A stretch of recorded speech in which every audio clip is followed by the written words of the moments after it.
Beleza. Bom, nossa última aula do nosso intensivão. Não tem como não agradecer a vocês a confiança, né? Depois, no final, eu falo mais, mas, de qualquer forma, estou muito feliz, muito satisfeito, né? E vamos buscar esse gabarito aí, que é a missão realmente dos grandes. Gabarito SpaceX é na unha, meu. Vamos nessa. É isso, Pedro, é isso. Vamos embora. Bom, hoje a gente vai trazer o restante da geopolítica, né, que ficou faltando. A gente viu a parte 1 e agora vai ver a parte 2. Começando aqui por Oriente Médio e África, né? A gente fez um compilado desses dois movimentos, até porque eles têm interseções, né, geograficamente falando. Quando a gente fala desses movimentos de Oriente Médio e África, o nosso caveira é doutrina Bush, né, com os contextos da guerra do Afeganistão e do Iraque, e também a ideia do eixo do mal. Né? Esse tema já caiu na SpaceX mais de uma vez e a gente tem que tomar muito cuidado com ele. Também a questão dos curdos, que de uma forma ou de outra, a gente já até comentou um pouquinho quando falou de Europa, mas está sempre ligado, né, à questão da Síria, da guerra da Síria, que é bem complexa, e eu imagino que se alguma coisa for cobrada ali de primavera árabe, né, que a gente obviamente tem que prestar atenção, a Síria é o que denota mais possibilidade de alguma coisa, porque a guerra da Síria está em evidência, é extremamente complexa. Né? Em relação ao continente africano, entender, né, todo o processo desse continente, que é o mais rico e mais pobre ao mesmo tempo do planeta, em cima da Conferência de Berlim e também do imperialismo chinês. Essa é a base aí do nosso caveira. Então vamos para cima. Bom, aqui, cara, a primeira coisa é a gente. Essa aula é impossível não trazer para a base, porque senão é muito difícil o aluno entender como é que funciona a ideia do Oriente Médio. Né? Vamos começar falando aqui da Palestina. Né? Palestina, que é um tema também bastante forte, né? Israel e os árabes. Então, vamos começar falando aqui da Palestina. Quando eu pergunto normalmente para o aluno, né, que está aqui do lado direito, né, a gente consegue ver a Palestina aqui, ó, no mapa desse lado aqui, do lado direito. Está aqui a Palestina. Quando normalmente a gente pergunta para o aluno o que é a Palestina, ele não consegue muito definir. Né? Palestina, na sua essência, é um território. E o que é um território? Território é uma área que é circundada por linhas imaginárias e que tem no seu interior uma similaridade física. Isso é um território, como se eu falasse, por exemplo, floresta amazônica. Todo mundo aqui sabe que a floresta amazônica é uma área específica que transborda o Brasil, por exemplo. É assim que funciona a Palestina. A Palestina é um território, tá? Então, ela vai ter absolutamente nada dentro dela, né? Ela é um deserto com algumas colinas. Basicamente isso que tem a Palestina, com um desafio hídrico gigantesco. E aí a grande pergunta, porra, não, então por que o nego está afim da Palestina? Né? Qual é a ideia da Palestina? Bom, a ideia da Palestina é religiosa e geopolítica. É por isso que o mundo disputa a unha do território da Palestina. Né? Primeiro, a questão religiosa, que todos nós sabemos, que vai ter uma cidade ali dentro chamada de Jerusalém, que é uma cidade sagrada para as três religiões monoteístas. Mas, por incrível que pareça, apesar da questão religiosa ela ser, claro, muito importante, até mesmo para conseguir movimentar a massa, para fazer a própria população lutar por aqueles ideais, né, dos seus deuses, a questão geopolítica ela está mais à frente disso. E o primeiro ponto é o local aonde está a Palestina. Se a gente pegar a Palestina, a gente começa a perceber isso. Se a gente for para sul da Palestina, a gente sai aqui no Golfo de Aqaba, que nos leva ao Mar Vermelho. E saindo do Mar Vermelho, aqui tem um mapa maior para a gente analisar, olha aqui, ó, a gente sai, né, na parte do Oceano Índico-Pacífico, aonde a gente tem as conexões diretas com toda a área leste africana, com o sul e sudeste asiático, que é o maior mercado do mundo, com a Oceania. E se a gente andar para lá, a gente ainda cai na América. E se a gente for para o outro lado, se a gente for para noroeste da Palestina, perceba, a gente cai no Mar Mediterrâneo, aonde a gente flutua entre as maiores economias africanas, né? Só tem duas economias aí africanas que chegam junto com essas economias de cima aí, que é a Nigéria e a África do Sul. No restante, essas são as maiores economias da África, inclusive a Líbia tem a maior reserva de petróleo da África, né? E na parte de cima, a gente tem o maior PIB do mundo, que é a União Europeia. E aí, passando por aí, a gente sai aqui no Estreito de Gibraltar, né? E vem para o outro lado aqui, ó, vem para cá, ó. Ou seja, América. Ou seja, a Palestina, ela é o centro do mundo. Basicamente isso. Ela tem as principais conexões com o planeta. Então a gente começa a entender a força da Palestina. E é claro que essa questão de ser sagrada vai ser o pano de fundo para que a gente tenha essa disputa histórica que a gente tem dentro da Palestina. A espacialidade é fundamental dentro da geografia. E aí, se a gente começa a ver quem está aqui ao redor da Palestina, inclusive alguns países fazendo parte desse território que a gente chama Palestina, a gente começa a perceber que há uma dicotomia muito forte dentro do prospecto geopolítico, né? A gente vai ter, por exemplo, em cima da Palestina, a gente tem o Líbano até um país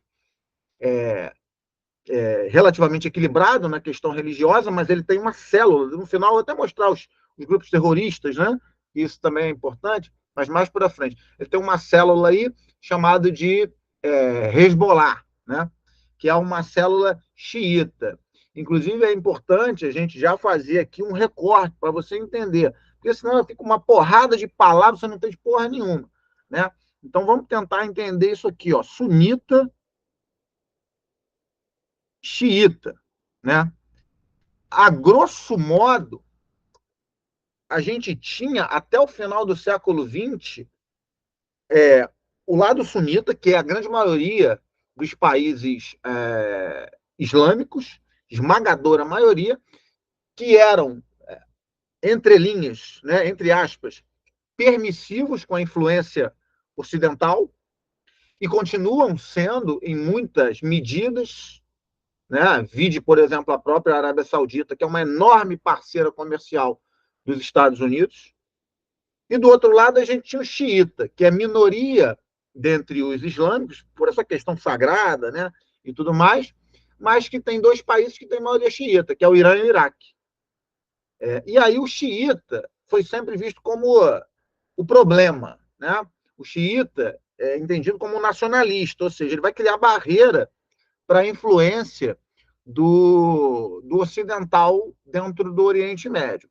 Só que vai acontecer um fenômeno ali no início da década de 90, na Primeira Guerra do Golfo, que vai explodir lá no governo do George W. Bush, por isso a doutrina Bush é muito importante no concurso, que vai pegar esse sunita que você conhece e vai dividir no meio.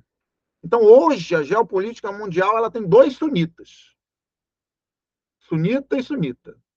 E quem é que escolhe? Quem é que faz esse garimpo aí, né? Esse joio do trigo? É o Ocidente. Então você tem o sunita bonzinho, que não importa o que ele faça, ele está atrelado, se ele está atrelado economicamente ao Ocidente, ele é bem aceito, e o sunita malzinho, que vai surgir do desenrolar do movimento dentro do Oriente Médio, que eu vou explicar de forma resumida aqui para vocês, obviamente. E tem o xiita, que continua sendo o maior calo no sapato do Ocidente. Está tudo misturado, inclusive o Irã, que lidera o eixo, chamado eixo da resistência, ele apoia tanto sunita quanto xiita, e o governo é xiita. Né? Então, mudou muita coisa. Mas, enfim, vamos mapear aqui para você sair dessa aula aqui com robustez quando a gente fala de Oriente Médio, porque qualquer detalhe pode te fuder na prova. Né?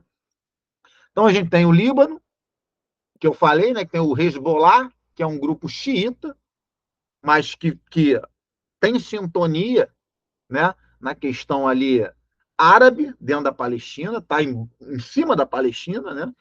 A gente tem aqui a Síria, que é extremamente complexo. Né? A Síria tem pelo menos 4 grupos diferentes disputando o território. Fato é que hoje a Síria é comandada por Bashar al-Assad, que é de uma linha xiita. E o Bashar al-Assad ele tem o apoio militar intensivo russo. Inclusive, a Rússia tem uma base militar dentro da Síria chamada de Tartus. Né? Então, a Síria, talvez por isso, seja o único regime que não caiu desses maiores da Primavera Árabe, porque a Rússia está ali dentro constantemente. Inclusive, a Rússia foi um puta player, né, de negociação para estancar o crescimento bizarro do Estado Islâmico. Né? O Estado Islâmico ele vai entrar ali e como ele explode homem-bomba na Europa, ele passou a ser a principal célula do terror do planeta. Né? E aí, como a tendência do Estado Islâmico era formar um território, né, também nessa região síria aí, Estados Unidos e Rússia tiveram que dialogar muito fortemente, juntos, com Bashar al-Assad, para colocar isso como premissa do processo. Né? Beleza. Em cima a gente tem. Cadê? Em cima a gente tem a Turquia. Turquia e Síria são inimigos. A Turquia é sunita, a Síria é xiita. E eles disputam poder, inclusive tem um conflito hidroconflitivo aí, que é a Mesopotâmia, e o Tigre e o Eufrates, que eu já expliquei isso lá atrás na parte europeia. Né? Só que a Turquia, como a gente já explicou, ela é dual. Ela, ao mesmo tempo que ela é da OTAN, ela pediu para entrar no BRICS. Né? E por quê? Porque há uma negativa muito forte da Europa em relação ao Erdogan, o Estreito de Bósforo aqui em cima, muito forte, né, de ligação com o Mar Negro e com a Rússia e com a Turquia, e aí a Turquia vai entrar nesse buraco aí para tentar mediar esse processo, até porque o curdo está ali. Né? A gente tem, eu vou explicar isso melhor, mas a gente tem algumas etnias, né, que vão tentar estados-nações ali dentro. Né?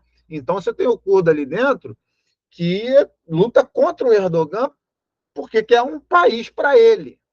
Né? E é bancado hoje pelos Estados Unidos. Então, é extremamente conflituoso. De um lado, os Estados Unidos afaga a Turquia, do outro ele mete ele a porrada.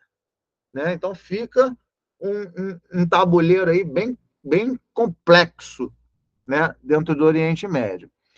Aqui embaixo, como eu já tinha dito, a gente tem a Arábia Saudita, que hoje é um player global, indiscutivelmente, né, comprou a ideia do Ocidente, embora não reconheça de forma direta Israel. Inclusive, tem um mapa aqui embaixo que mostra essa dicotomia, que é para você já entender esse processo. Lado direito, olha só o que a gente tem do lado direito. A gente tem o mapa de países que não reconhecem o Estado da Palestina. Né? Porque, resumidamente, eu vou melhorar isso, mas resumidamente, aqui nessa introdução, a gente tem a Palestina, né? Que é um território. Deixa eu ir na frente e depois eu retorno. A gente tem aqui, ó. Quando você fala da Palestina, você tem 4 eixos para entender o território. Território, país, etnia e religião. São 4 eixos para você entender a Palestina. Então, quando eu falo de território, eu estou falando necessariamente da Palestina. A Palestina é um território. Quando eu falo de um país, eu estou falando de um Estado-nação. Ou seja, é um território que tem um domínio, uma influência, né? E que os demais países do globo reconhecem aquele movimento como um país. E aí a gente vem aqui para a contradição. Do lado direito, você tem os países que não reconhecem o Estado da Palestina como um país. Né? Quem são esses países que não reconhecem o Estado da Palestina como um país? Os que importam. O G7. Ninguém do G7 reconhece a Palestina, Estado da Palestina, dentro da Palestina, como um país. E do outro lado, você tem a Liga Árabe. E na Liga Árabe, praticamente todos, né, exceção do Bahrein, dos Emirados Árabes, que fizeram agora o Acordo de Abraão, também não reconhecem Israel oficialmente. Então, você tem uma dicotomia gigantesca aqui, nesse movimento. O que já mostra claramente. Porque uma coisa é o cara estar tá contra Israel, a outra coisa é ele está disputando internamente. Com a Arábia Saudita e Irã, inclusive, movimento de mestre da China, de levar os dois para o BRICS. Os dois são inimigos mortais. Mas beleza. Então, a Palestina. No caso do país, a gente, por exemplo, tem Israel, que é um país, né, fundado. Etnia. Etnia a gente vai ter duas. O que é etnia? Duas, assim, né? Dentro dessa ótica da Palestina. O que é etnia? Etnia é quando você reconhece alguém como seu similar, ambos se reconhecem como similar no traço da pele, enfim, nos cultos gerais, nas roupas, na cultura, etc., mas mais no traço da pele, né? E os outros reconhecem vocês como um grupo específico. Isso que é etnia. Então, dentro do Oriente Médio, você tem o judeu, você tem o árabe, você tem o persa, você tem o curdo, você tem o turco, uma porrada de etnia diferente. A enorme maioria das etnias vão ser muçulmanos, ou seja, vão cultuar Alá, né? Maomé, né? Ou seja, islâmicos. O muçulmano é quem cultua a fé islâmica. Então, de maneira geral, a gente tem aqui, né, dentro dessa questão aqui da Palestina, o árabe e o judeu. E você tem também a religião, que você tem três. Embora o cristão seja minoria, também está ali dentro, tem um peso, né? Então você tem aqui o judeu, que judeu e judeu é a mesma coisa, né? O judeu ele é tanto etnia quanto religião. O cristão e o islâmico. Então perceba que coisa linda. Você pode ter um palestino, israelense, árabe cristão. O cara nasceu na Palestina, só que ele nasceu dentro do Estado de Israel, por um fator ou outro, ele é árabe, etnicamente, mas ele louva Jesus Cristo. Então, essa é a complexidade que eu queria mostrar para você chegar na prova e saber exatamente o que o cara está falando. Porque senão tu boia. Dito isso, voltamos para cá para o mapinha. A gente tem aqui o Iraque, né? O Iraque que tem uma reviravolta gigantesca, assim como o Irã, que já foi também aliado dos Estados Unidos na época do comando sunita, e hoje é o pior inimigo do Ocidente com o comando xiita. Da mesma forma, acontece com o Irã. E aqui no meio, a gente tem a maior reserva de petróleo do planeta, o Golfo Pérsico, né, com o Estreito de Hormuz, aqui chefiado pelo Irã, inclusive. E embaixo, aqui, no Iêmen, a gente tem um outro grupo chamado de Houthis, que é um grupo também terrorista, né, que a Arábia Saudita tenta exterminar aqui porque é xiita. Né? Então, a gente tem basicamente, no país mais pobre do Oriente Médio, né, porque o Iêmen, repara, ele não tem nenhum tipo de contato com petróleo. E quando a gente anda para lá, para leste, a gente vem para o Afeganistão, né, que está do lado ali do Iraque, depois Índia e Paquistão, né, está aqui no mapa maior, Paquistão e Índia, aqui já tem a China. Aqui já tem a China e em cima tem a Rússia. E aqui é o final do corredor, Japão-Coreia. Ou seja, os Estados Unidos tem as duas pontas, aliado do Japão, embora nessa última ponta tenha a Coreia do Norte, e do outro lado a Israel. E no meio o couro está comendo. Essa é a ideia geral do Oriente Médio. Beleza, dito isso, é claro que eu não vou aprofundar, né, esses processos aqui de guerra, mas dito isso, a gente tem movimentos dentro do conflito árabe judaico, né, que vai declarar aí a ideia das duas verdades, né, tanto para o judeu quanto para o árabe. O judeu ele vai ficar na região, né, sendo dominado aí pelos grandes impérios até o século I, ali depois de Cristo, né, vai sofrer a diáspora, ou seja, vai ser expulso da região. Quem vai ocupar é o árabe. Todo aquele desenrolar da Segunda Guerra Mundial com o Holocausto, você tem um movimento sionista, né, com o objetivo da fundação do Estado israelense, judaico, né, israelense, que acontece oficialmente em 1948. Justo. No caso do árabe, ele vai entender que ele ocupou aquela terra ali já há 2.000 anos, porque o cara saiu no início de Cristo, né? Ele está ocupando aquela terra ali há 2.000 anos, e nesse sentido ele tem o chamado ultipossidético, que seria o direito, né, por ter ali fixado, né, a sua cultura ali dentro, e o árabe é a maioria, né, dentro ali do Oriente Médio. E isso foi lido, inclusive, pela própria Inglaterra, né, que foi o último império a dominar a Palestina, falando sobre isso num acordo que ficou conhecido como The White Papers, os papéis em branco, onde a Inglaterra ela dizia claramente que teria que ser respeitada a maioria árabe ali dentro e fundado um país, né, vinculado aos árabes, porque eles eram maioria. Só que um ano antes, aliás, a Inglaterra faz isso em 1939, dizendo que esse movimento vai acontecer em 49. E aí, um ano antes, você tem a Inglaterra apoiando a fundação do Estado de Israel e, claro, o árabe não aceitando a partilha da ONU, né, que vai se jogar e vai tentar fazer essa partilha. Mas a ONU tinha acabado de nascer, a ONU é de 45. Então, você pergunta para o árabe quem é a ONU, ele vai rir na tua cara, né, porque o cara está ali há 2.000 anos.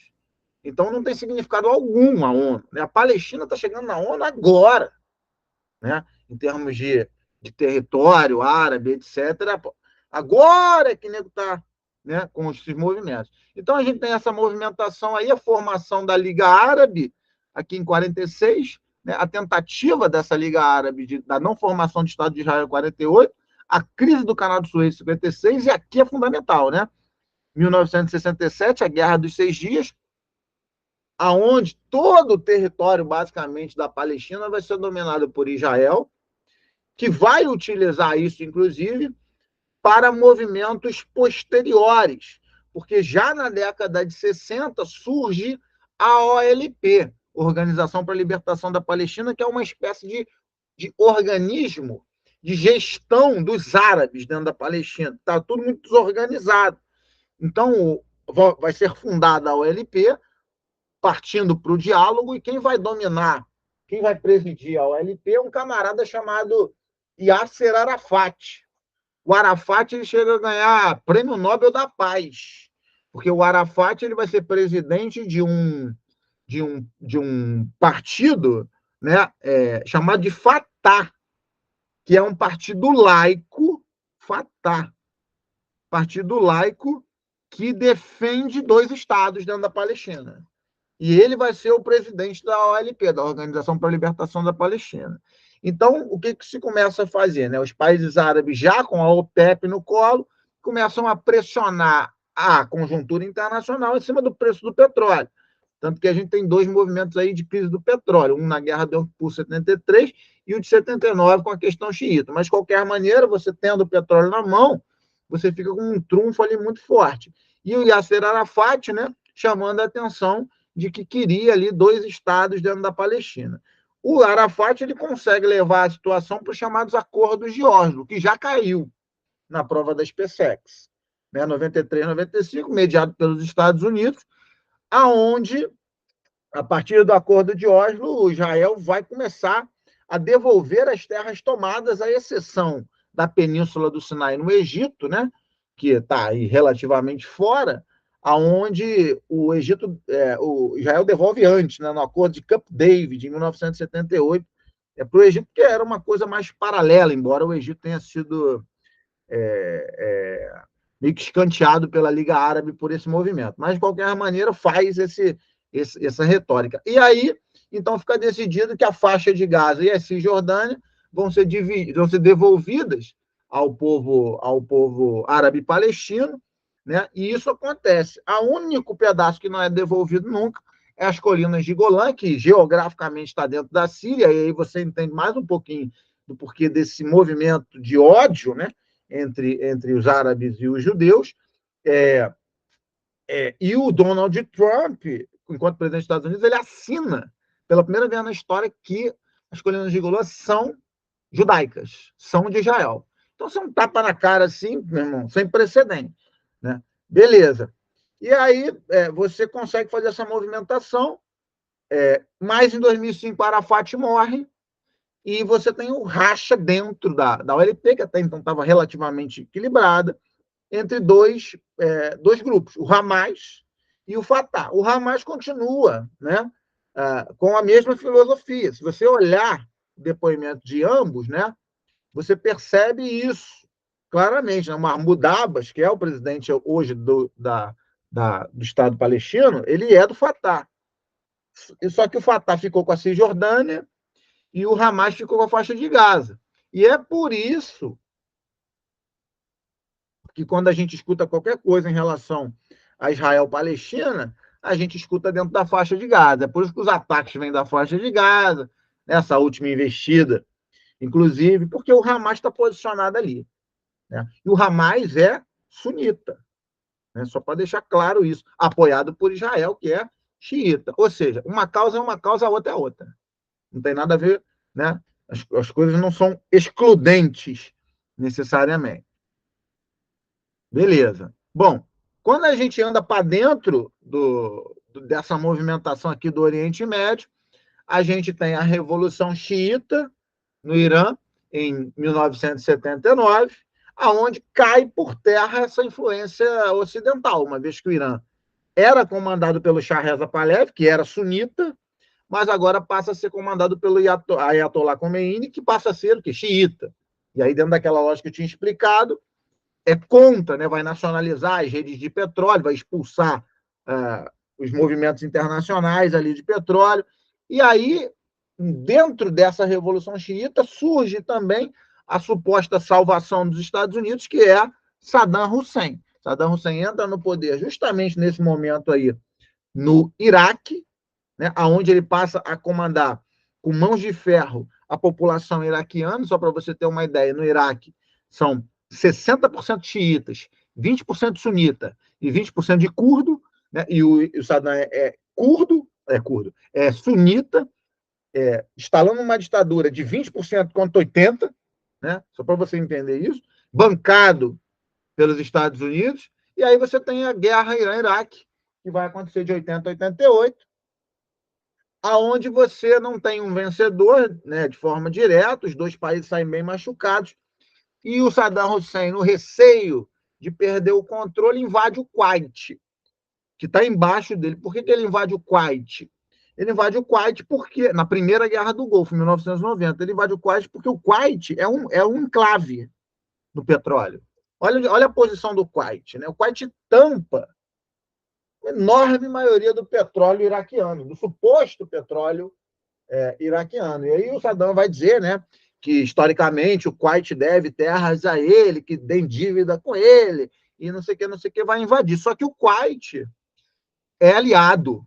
Né? A galera que está dentro do Golfo, ela é aliada do Ocidente, ela é sunita tradicional zona, ela é aliada dos Estados Unidos. E aí os Estados Unidos tem que fazer alguma coisa, né? Ele não pode deixar passar, porque senão ele perde o apoio com um efeito dominó. E aí os Estados Unidos, então, invade, né, culpa o Saddam Hussein por crimes contra a humanidade, faz, inclusive, uma barreira ali no sul do Iraque, afasta o Saddam Hussein e defende ali os países do Golfo, nessa ingerência que foi relativamente rápida. Só que tem um detalhe, estava acabando a Guerra Fria, está falando de 1991, a população já está claramente cansada de conflito, então morre ali, fica elas por elas, o Saddam fica balançando ali, mas fica lá. Nesse meio do caminho, Na década de 70, os Estados Unidos patrocinam um grupo de guerrilha, né, que vai ficar conhecido como Al-Qaeda, que inclusive o Osama Bin Laden, ele é da terceira família mais rica da Arábia Saudita, que é aliado dos Estados Unidos. E aí o que ele faz? Ele dá o suporte à Al-Qaeda sunita, e a Al-Qaeda vai, né, em direção ao Afeganistão para lutar pelos Estados Unidos na Guerra Fria. E aí o contato entre a Al-Qaeda e o Saddam Hussein é gigantesco. Os caras, porra, são parceiraços, né, na mesma corrente.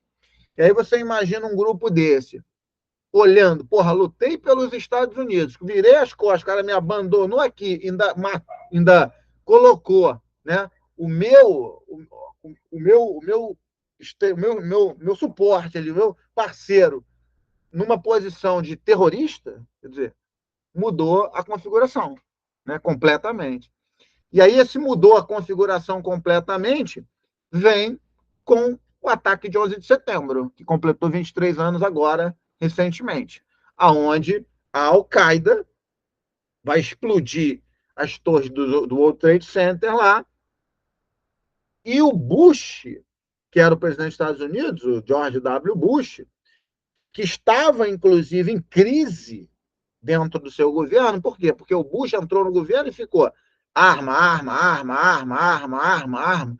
E aí, porra, nego, pra que arma? Né? Acabou a Guerra Fria, globalização, não sei o quê. Aí tu quer arma? E aí o Bush vai falar, tá vendo aí? Arma porque tem um novo inimigo, né? Tipo tropa de elite. O inimigo agora é outro, né? E quem é esse inimigo?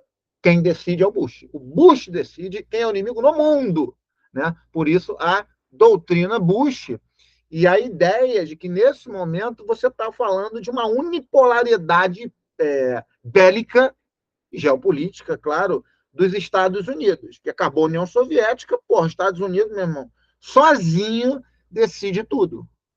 Então ele vai decidir o terrorismo contemporâneo, onde ele vai entender que existem diversos grupos que querem acabar com a paz, e os Estados Unidos precisam defender o mundo do terrorismo, e aí ele vai eleger 6 países para serem apoiadores do terrorismo, né? Apoiadores e patrocinadores do terrorismo.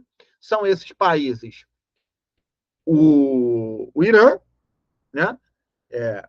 Que é xiita, o Iraque, que Saddam Hussein, a Síria, já contextualizei aqui também, a Líbia, porque a Líbia também não era a favor da entrada do Ocidente. Eu comentei aqui, a Líbia tem a maior reserva de petróleo do planeta.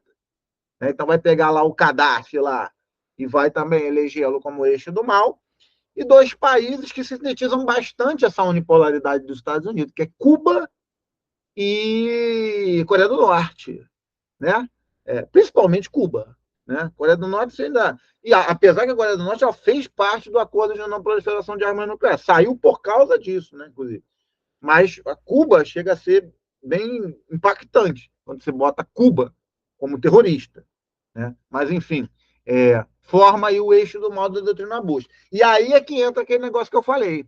Agora, não dá para os Estados Unidos falar que o sunita é gente boa. Por quê? Porque o Saddam é sunita. E aí ele separa. Então você tem um sunita bom e o sunita ruim. E o sunita ruim, em geral, ele ganha o estereótipo de jihadista. Porque o jihadismo é uma ideia de que o cara vai pegar em arma para defender o país a qualquer custo. E aí fica meio que no imaginário ocidental esse negócio. O cara é jihadista, ele é terrorista. Né? Então ele já vai jogar para esse lado aí.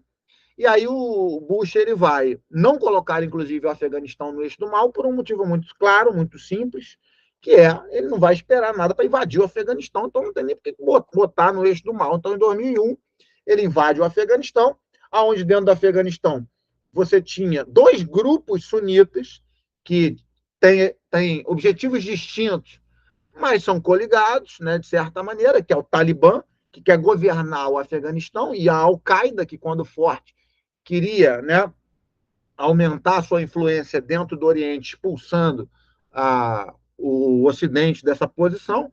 Então, ambos ficam ali, mas quem comanda o Afeganistão é o Talibã, e aí os Estados Unidos entram, então, no Afeganistão para eliminar o Talibã, fica 20 anos nessa guerra, e saiu agora e não conseguiu eliminar o Talibã. Tanto que o Talibã retornou, né, a sua posição de comando dentro do Afeganistão com a saída das tropas agora em 2021. Foram 20 anos de guerra do Afeganistão que já acabou.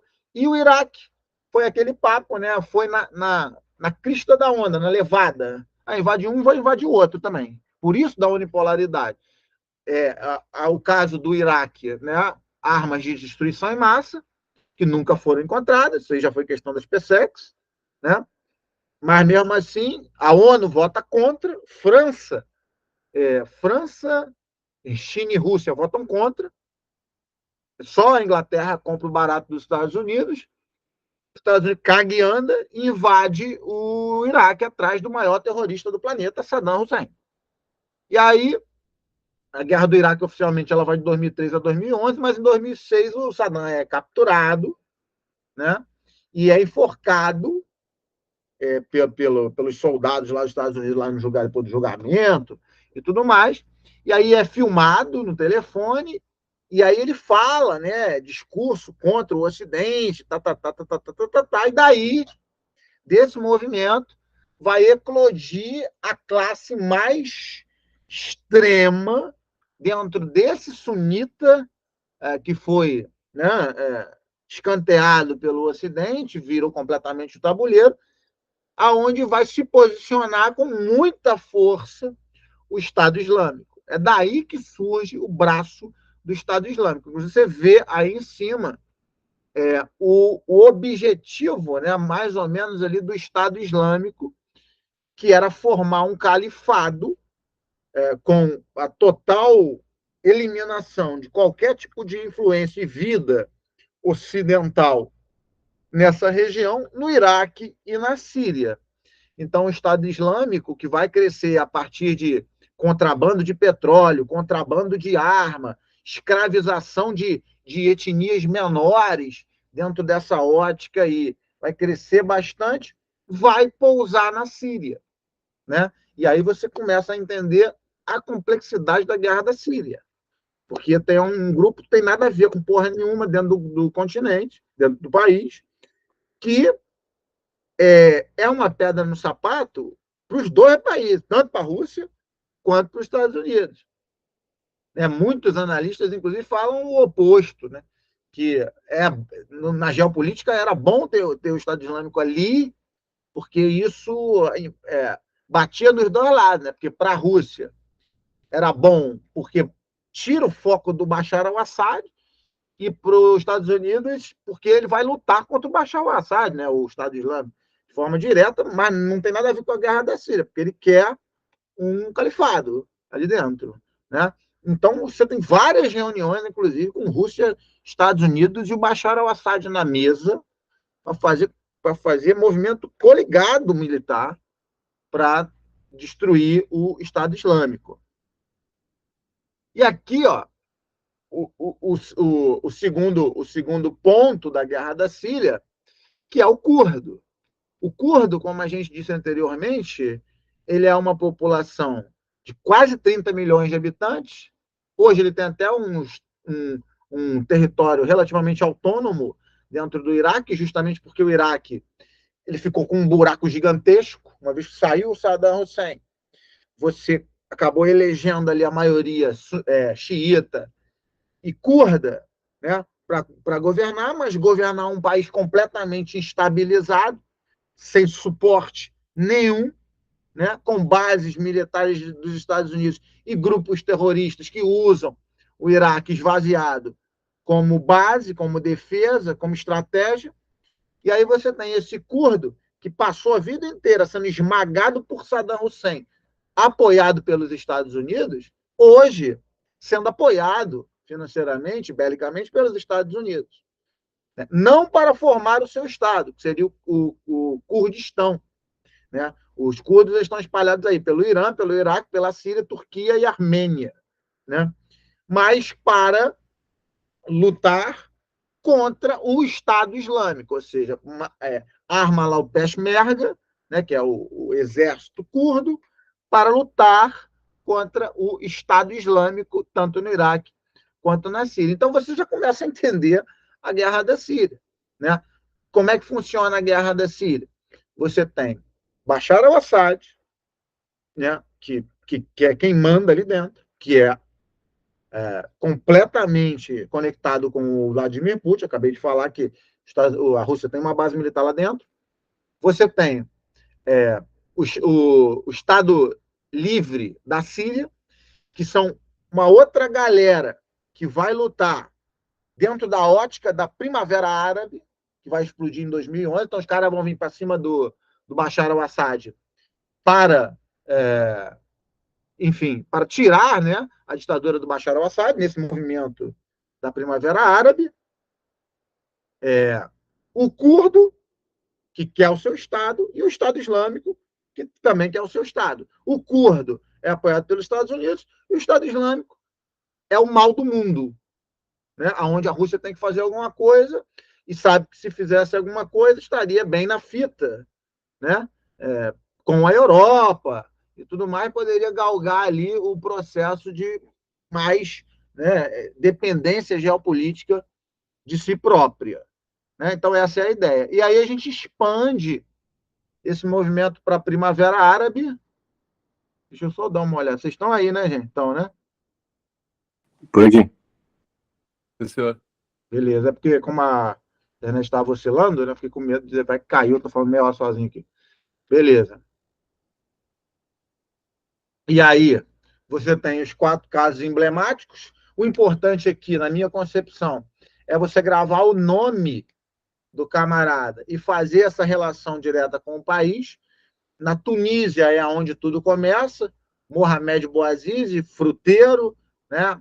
Vai culpar o capitalismo pela pobreza extrema da Tunísia, vai botar fogo no próprio corpo, vai escrever uma carta para a mãe, essa carta vai para a internet. E é ali que começa a nova era, né, informacional, geopolítica do planeta. É dali que vão surgir as oratórias de políticos como o Donald Trump, por exemplo, que não passa mais pelos meios tradicionais, vai direto para a internet. Porque ali se mostra a força da internet. Né? Então, a gente tem esse primeiro movimento, que foi conhecido como Revolução de Jasmim, na Tunísia, onde o Ben Ali ele vai ainda tentar remediar alguma coisa, vai no hospital ver o cara, não sei o quê, não dá certo, ele foge em um mês para a Arábia Saudita e já morreu o Ben Ali. Né?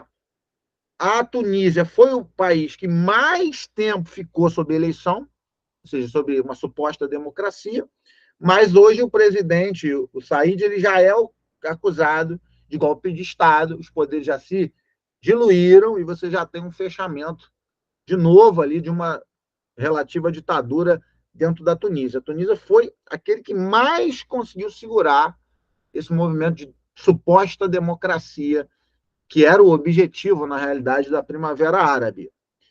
A Líbia tem Muammar Gaddafi como base, 42 anos no poder.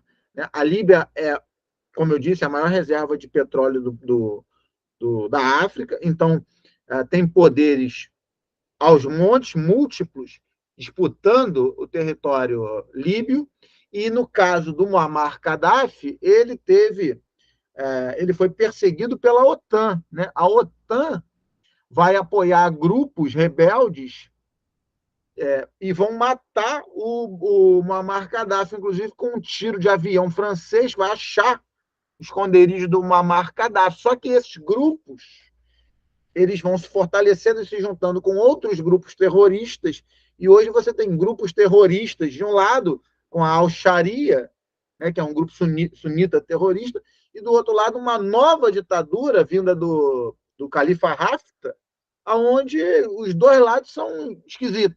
Porque, de um lado, você tem o sunita radical, que virou as costas para o Ocidente e não está nessa posição, do outro lado, tem uma ditadura de um general que é nacionalista. Ou seja, não resolve muita coisa nem para um lado nem para o outro. O Egito, o Egito também tem um nome, né? Revolução de Lotus. Tem 2 nomes aí importantes: a Revolução de Lotus, que é no Egito, e a Revolução de Jasmim, que é na Tunísia.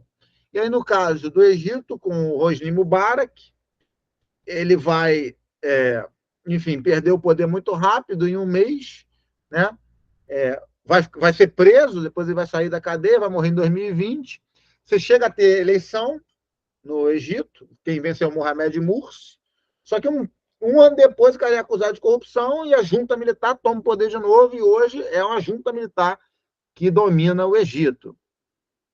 E a Guerra da Síria, que foi o que eu falei para vocês, a Guerra da Síria ela continua acontecendo, e você tem todo esse desenrolar aí complexo da Guerra da Síria com o Bashar al-Assad, que é o mais conhecido de todos.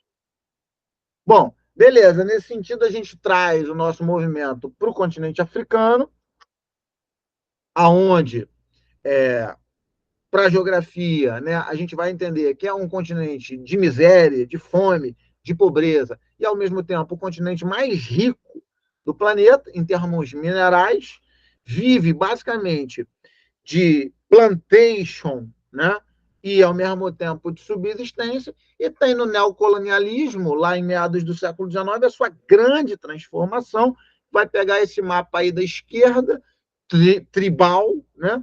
E vai transformar nesse mapa do meio, que é um mapa vinculado ao evolucionismo social, ao darwinismo social europeu, que vai entrar de cima para baixo, justamente porque a gente está falando da segunda revolução industrial e você precisa de matéria-prima, e se tem uma coisa que a África tem, é matéria-prima, né? Então, e aí eu destaco 2 pontos que eu acho que a gente tem que ficar de olho, que é essa parte aqui, ó, centro-oeste africana, que é dominada pela França, né? E essa parte aqui mais a leste, né? Dominada pelo Reino Unido. Dominada pelo Reino Unido. E também a parte sul, ó, dominada pelo Reino Unido. Acho que esses 2 movimentos aí, até para saber quem é quem, de onde é o quê, é importante. Então, a região do Maghreb ali, dominada pela França, e a região do outro lado, ali, o Egito, e embaixo, a África do Sul, né, dominada pela Inglaterra. Beleza. E aí você tinha a separação, né, que era feita, você colocava tribos diferentes, botava uma menor no comando e dava a ela toda a estrutura em troca dos minerais, ou seja, você fazia com que os conflitos internos nunca deixassem de acontecer. Claro que a gente sabe que a gente tem uma separação secundária aí da África branca com a África negra, onde a África branca ela é muçulmana, né, e a África negra ela vai ser cristã, mais os movimentos tribais que a gente tem nesse processo aí. Com a paulada levada na Segunda Guerra Mundial, os países europeus, embora tenham influência ainda, isso é inegável, né, eles vão perder muito o domínio sobre essa movimentação africana.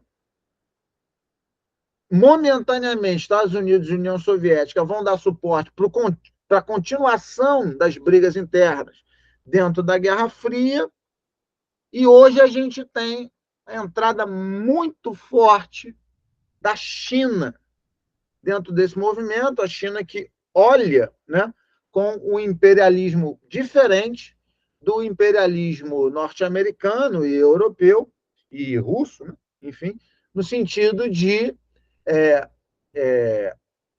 não querer apenas usurpar a riqueza africana, e sim trazer o continente africano para dentro da globalização como um parceiro, tanto no sentido econômico, quanto, obviamente, isso está mais claro do que nunca, né, no sentido geopolítico. E aqui do lado direito a gente tem os principais países, né, que têm aí uma interferência bem latente do governo chinês. A Nigéria, que é a maior economia da África, uma enorme reserva de petróleo, e hoje avançando dentro do setor das telecomunicações, destaque para isso. O Egito, que tem no canal de Suez um investimento que deve dobrar o tamanho do canal de Suez, um investimento chinês nesse movimento aí. Ali você tem a principal passagem, né, de combustível fóssil do planeta, e a China já está lá dentro. Toda essa área aqui do chifre africano já completamente influenciada pela China, né? Temos aqui Djibouti, onde a gente tem uma base naval chinesa, a gente já está falando de militarismo chinês aí dentro, não só para proteger essa passagem, mas também para tentar eliminar os piratas da Somália, né? Porque a Somália tem um problema muito forte com essa questão dos piratas. E também a questão do Sudão e do Sudão do Sul, que se separam em 2011, e ali você tem um conflito religioso, hídrico, né, e de petróleo, aonde a China compra 60% desse petróleo sudanês e custeia essa movimentação de infraestrutura, porque o petróleo ele está no Sudão, né? Repara que os países aqui estão no Sahel, né? Nessa divisão aqui natural, então o Sudão do Sul acaba tendo ali um clima menos desértico, né? Mais desenvolvido. Tem também as reservas de petróleo, é daqui que vem o Nilo, só que o Sudão do Sul ele não tem saída para o mar.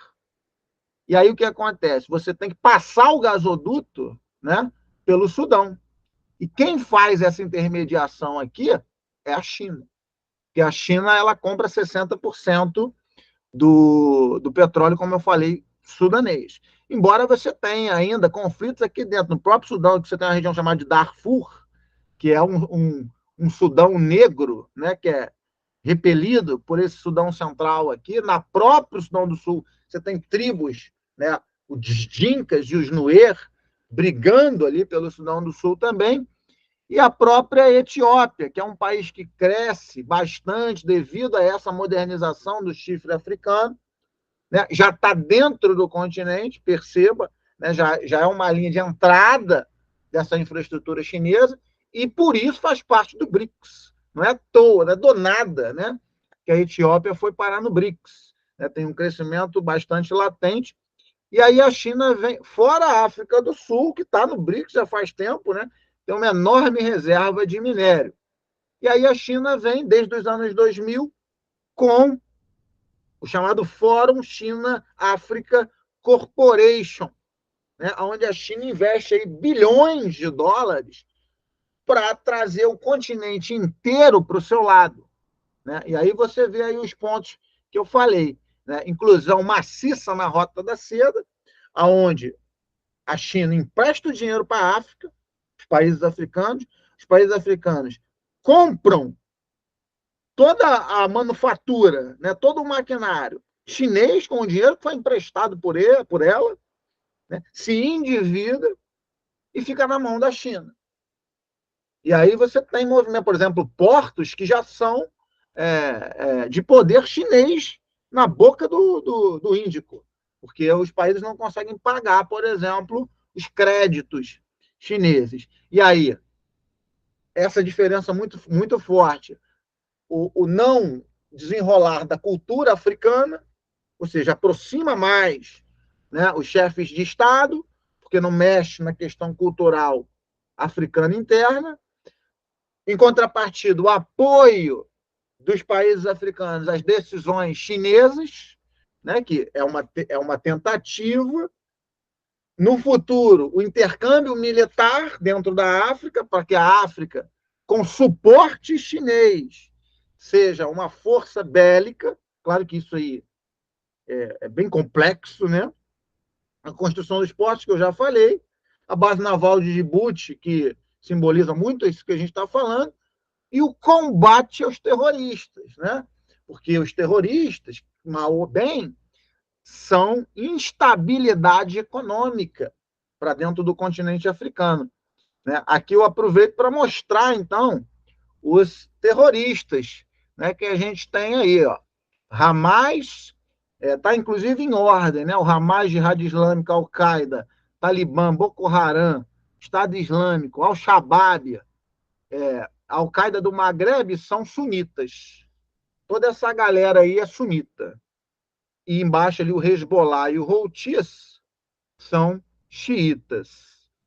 Só para a gente contextualizar. Aqui o SADC, né, que é um bloco econômico africano, na verdade do sul da África, né, que tem um detalhe aí importante, né, a sede dele é em Botsuana, e ele tem um detalhe aí importante porque a África passou, nos anos 90, por uma enorme epidemia de AIDS, né, e ainda tem país aí com 20%, 30% de pessoas infectadas com o vírus da AIDS na atualidade. Então, é uma zona de livre comércio, mas que tem ali uma tentativa de repasse de tecnologia entre os países para melhorar a saúde interna, para tentar melhorar a qualidade de vida, né, desses países. A gente sabe que a África ainda é um continente rural, né, e está entrando no seu processo de explosão demográfica. Tudo isso aí está mexendo com a questão de forma direta africana. Beleza. Aqui a gente tem, deixa eu ver que horas são. Aqui a gente tem questõezinhas, né? Onde a gente vai ver a primeira questão aí, vai falar do conflito árabe-israelense. Na primeira ele fala que a ONU não apoiou nenhum tipo de movimento do Estado de Israel, isso é mentira, né? A 2, ele vai falar a mais decisiva guerra árabe-israelense do ponto de vista de alteração de fronteira, Guerra dos 6 Dias, né? Quando Israel ocupou Sinai, faixa de Gaza, Cisjordânia e colinas de Golã, está correto. Na 3, ele vai falar os conflitos acabaram levando à geração de refugiados, né, migratórios, isso aqui também está correto. A número 4, ele vai falar que a guerra do Yom Kippur promoveu o aumento do preço do petróleo, também está correto. E na número 5, ele vai falar que Estados Unidos e União Soviética não tiveram nenhuma interferência, né, nas guerras, e tiveram, sim, claro, né? Então, o gabarito é 2, 3 e 4. Aqui não faz parte da SpaceX, mas é um movimento que eu acho interessante, para se cair alguma coisa de Oriente Médio, você já saber espacializar ali, já entender mais ou menos o que está acontecendo, que é uma minimapa, né, do Oriente Médio, onde a gente tem aqui no número 1 a Síria, número 2 é o Iraque, número 3 é a Arábia Saudita, número 4 é o Iêmen, número 5 o Irã. Né? Então, aqui a gente tem a letra A. Aqui é uma questãozinha de Bush, George W. Bush, né? Onde a gente vai ter a primeira, vamos ver, realizada sob o pretexto de que o regime iraquiano desenvolvia arma de destruição em massa, uma alegação que se revelaria verdadeira, não, né? A primeira está errada. A segunda, ele vai falar um Iraque sob influência direta dos Estados Unidos asseguraria o fornecimento estável do petróleo, na visão do Bush, claro, né, com certeza absoluta. Aliás, o petróleo é o principal motivo, né, dessa questão interna lá dentro. A 3, ocupação norte-americana resistiu à estabilidade do Iraque, eleições diretas, organizações, forças ocupantes produziram um governo de maioria sunita. Deixa eu ver de novo aqui. A ocupação norte-americana restituiu a estabilidade no Iraque? Claro que não, né? Claro que não. Na verdade, foi aquilo que eu falei, né? A entrada dos Estados Unidos e a saída do Saddam gerou mais instabilidade, porque de uma forma ou de outra, o Saddam Hussein ele dominava os diferentes povos de cima para baixo. Quando você tirou o líder, você gerou buracos, né? Que vão fazer com que outros grupos cresçam.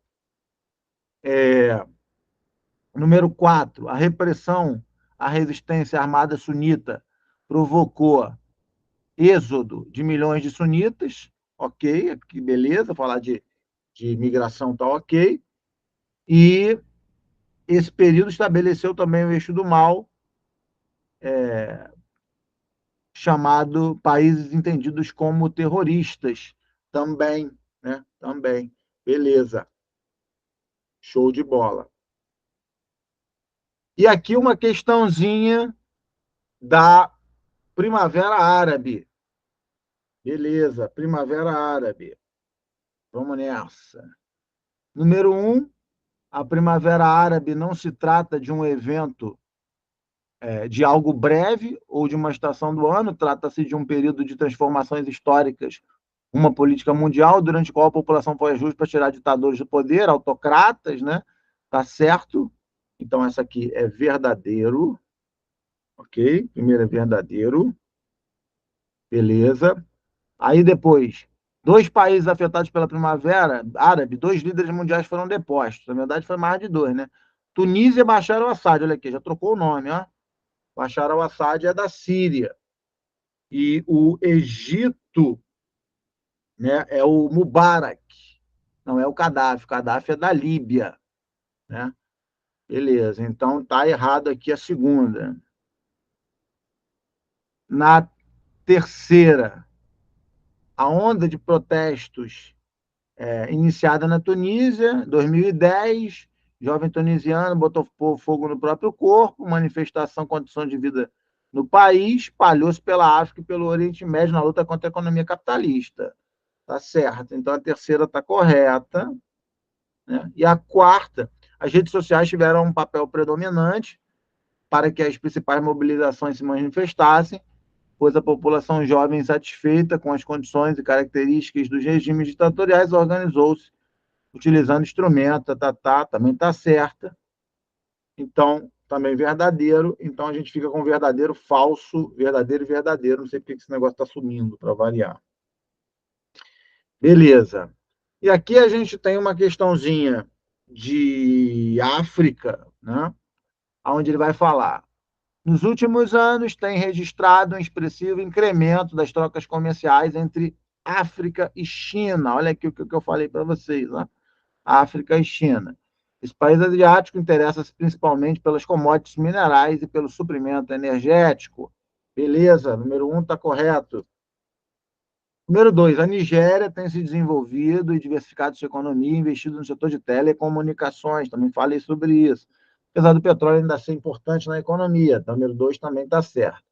3, melhorias na infraestrutura urbana e redução do déficit de moradia têm contribuído para o significativo aumento da população urbana no continente, que já ultrapassa a rural. Se liga nisso, porque eles pensam que se cobra isso direto, né? A África é rural, não é urbana. Está errado. E a número 4, alguns regimes ditatoriais foram derrubados devido aos protestos desencadeados pela Primavera Árabe. Atualmente, governos mais representativos renovam as esperanças de fortalecimento da democracia. Não tem isso, né? O único que teve teve o Egito e a Tunísia foi um pouco mais à frente, né? Então, beleza. Bom, China e Índia. China e Índia, a gente traz na China as zonas econômicas especiais, a nova Rota da Seda, que na verdade a gente já está puxando, né? Já vem falando da nova Rota da Seda, por isso que eu fiz essa programação, para você já ir pegando isso, e a política do filho único chinês. No caso da Índia, a ideia de um país rural, a Caxemira e o Vale do Silício. E você vai reparar que, mais de uma vez, a banca trouxe Índia e China para se confrontar. A Índia é assim, a China é assado, não sei o quê. Isso rola muito. Por isso também eu coloquei China e Índia na mesma base para a gente olhar. Beleza, China primeiro, bom, aqui rapidamente, né, para a gente fazer um apanhadão do país da China. Você tem a parte leste, onde está alocada aí 90% da população, onde você vai entender a Manchúria e essa parte aqui, né, das planícies chinesas, que aqui está escrito China do Leste, né? Toda essa parte aqui, então, ó, é a China onde você tem a maioria da população, principalmente encostado no litoral. Do outro lado, né, a gente tem a China do Oeste, com a Mongólia interior, o Xinjiang e o Tibete. No caso de Xinjiang, a gente tem petróleo na China, que não é autossuficiente em petróleo, tem que importar petróleo, mas tem petróleo nessa região, e também a presença de bases militares. Grande parte das bases militares chinesas estão aí em Xinjiang. Aí também tem um grupo muçulmano chamado de uigures, que é reprimido, né, pela China, de certa forma, porque é minoria. O Tibete, onde a gente tem o Himalaia, ou seja, uma área notadamente esvaziada. No caso da Manchúria, é onde a gente tem a grande indústria de base chinesa, com uma reserva gigantesca de carvão, né? O carvão mineral é a fonte mais utilizada pela China, disparado, né? Inclusive, a China é o país que mais polui no mundo, de forma bem, bem na frente, né? E usa metade do carvão mineral, né? Do planeta, né? E as zonas, a planície chinesa é onde a gente tem, né? Encostado ali mais ao litoral, as zonas econômicas especiais. Aqui um breve histórico, né? Dentro da geografia, claro, né? A China, ela vai ser invadida pelo Japão, né? Até o momento em que o Japão vai perder a Segunda Guerra Mundial. O Japão estava no seu imperialismo chinês, né? A partir da era Meiji. E aí você vai ter a Guerra Civil na China, onde quem vai vencer vai ser o Partido Comunista Chinês, que vai ser liderado pelo Mao Tse-tung, onde vai ser instalado o grande salto adiante e a Revolução Cultural. O grande salto adiante do Mao Tse-tung é uma tentativa de modernização fracassada da indústria, onde o Mao Tse-tung ele vai tirar recursos da agricultura e vai jogar para a indústria. Isso vai matar milhões de chineses de fome. E a Revolução Cultural era justamente para que qualquer movimento feito por esse socialismo chinês ele não fosse contestado, né, pela população chinesa. Então, a Revolução Cultural nada mais é do que a perseguição à sua população e o movimento de colocação dessa população dentro de um estereótipo favorável ao governo. Então, livros são queimados, escolas são fechadas, mudanças acontecem. Então, se por um lado você tem uma população que sofreu muito, por outro, o Mao Tse-tung acaba deixando para o Deng Xiaoping uma população obediente, né? Uma população que cultua seu líder e barata, né? Então, isso acabou levando o Deng Xiaoping a fazer essa movimentação na China, que pode ser conhecida como socialismo de Estado ou como socialismo de mercado ou como capitalismo de Estado. Na verdade, tem uma discussão aí maior, né,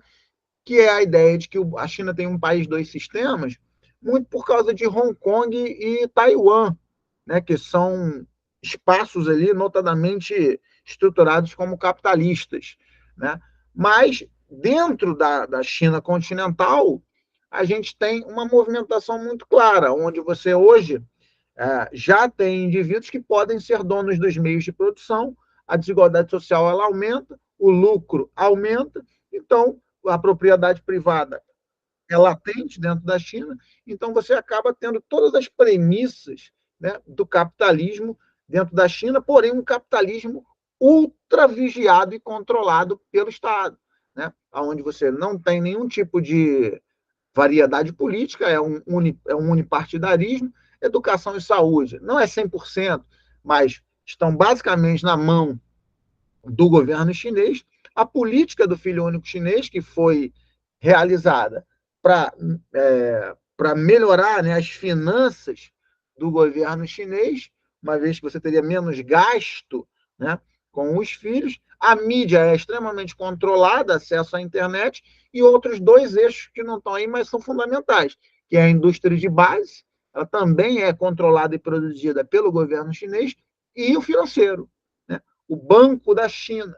Ou seja, qualquer empresa que queira se instalar na China precisa, né, estar adaptada a esses dois eixos, principalmente o financeiro, onde a China deita e rola. Então, você imagina, o camarada vai querer um crédito para abrir uma empresa na China. Quem é que vai dar o crédito? É o banco chinês, né, do Estado chinês. Então, a China vai fazendo dinheiro em cima da sua própria doutrina populacional. E aí, essa abertura para o capitalismo nas zonas econômicas especiais vem de isenção de imposto, isenção de facilidade de tirar o lucro, localização, você está falando do mar ali do sul da China, mão de obra, que eu falei, disciplinada, barata, não organizada, flexibilização ambiental, né? Ou seja, isso vai chover, né, empresa multinacional dentro da China. E com o passar do tempo, ali já a partir da década de 90,